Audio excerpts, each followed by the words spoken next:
It took us several weeks, and we cried a lot. Yeah. And, you know, we just leaned on our family and our friends and God, and we got through it. Type 1 diabetes. Paula Osborne's daughter, Hallie, was diagnosed at 11 years old after having symptoms they thought were normal. So she would go from one activity to the next.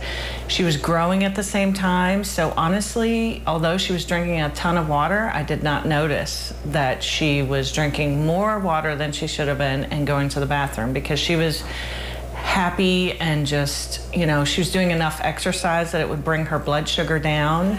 It wasn't just the diagnosis that was overwhelming. Hallie had to learn how to live all over again, including how to take care of her diabetes, a big job for an 11-year-old. It's a lot of like figuring out what works for you and like what ratios you have to be in like constant communication with your doctor so they can help you get through the first year, which is the worst year of them all.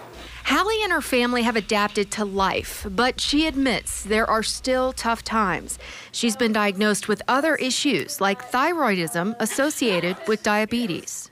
I do sometimes get upset, and there are moments where you need to be upset and let yourself be upset. Like, you shouldn't pent up all your feelings, but you also shouldn't just, as my mother always says, wallow in your self-pity all the time, because then no one's gonna wanna be around you. You're not gonna be happy with yourself and your life and how you're living, and if you want to enjoy life, you have to find the good in every day. And Hallie has turned her struggles into support for others dealing with diabetes.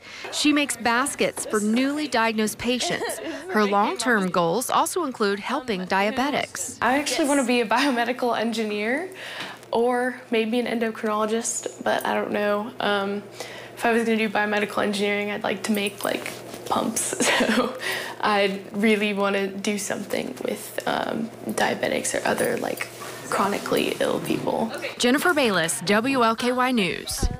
And here they are, the Osborne family. I have 17-year-old Hallie with me, mom and dad, Paula and Thomas. Guys, thanks very much for joining us. Really, really appreciate it. Do you remember when you said 11 years old when you were diagnosed? How did that affect your life? It completely changed my life. I was playing 2 sports at the same time, and I stopped one because the season had ended, and that's when everything kind of started spiraling.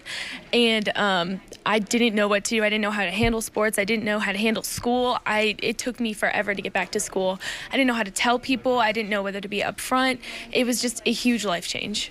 Now, you know, when you're first diagnosed as a family, it's a scary, scary thing. Talk about that time versus now, how things have improved for you, the technology. How's everything going? You know, it's when you're first diagnosed, you have no idea how to handle things, and every individual deals with diabetes differently. Every body handles it differently, and you need different amounts of insulin. So it's a huge learning curve, and that first year or even 2 can be very traumatic. Just trial by error, it seems like, right? Definitely. So, I mean, the weather affects you, the stress hormones, you know, every little thing can affect each individual differently. So there's no playbook. And so you just have to learn what's right for your child or for you. Dad, are there any diabetics in your family? Was this a surprise, her diagnosis? And did you all know much about this? We didn't have any diabetics that were on insulin that I'm aware of. I think we had a history on my mother's side where it was before they could really diagnose it, and I think before they had, you know, synthetic insulin, that, you know, some people had passed away in their sleep, and that was kind of some of our suspicion of what happened. All right, Hallie, now talk a little bit about, you know, when you were first diagnosed and some of the equipment, some of the technology you had back then versus today, and how much easier things are now. We still have a long way to go, but it's easier. For sure. Yeah. When I was first diagnosed, I only had a glucose meter, and I was on insulin pens at first, but I did end up switching to an insulin pump. That itself was an improvement, but as time went on, they started to develop the continuous glucose monitor. I had one of the original versions of the Dexcom. It was the Dexcom G7. It was a start, and the G4, I have the G4 now, which is the new generation, and it is a world better. It's amazing how much technology has advanced.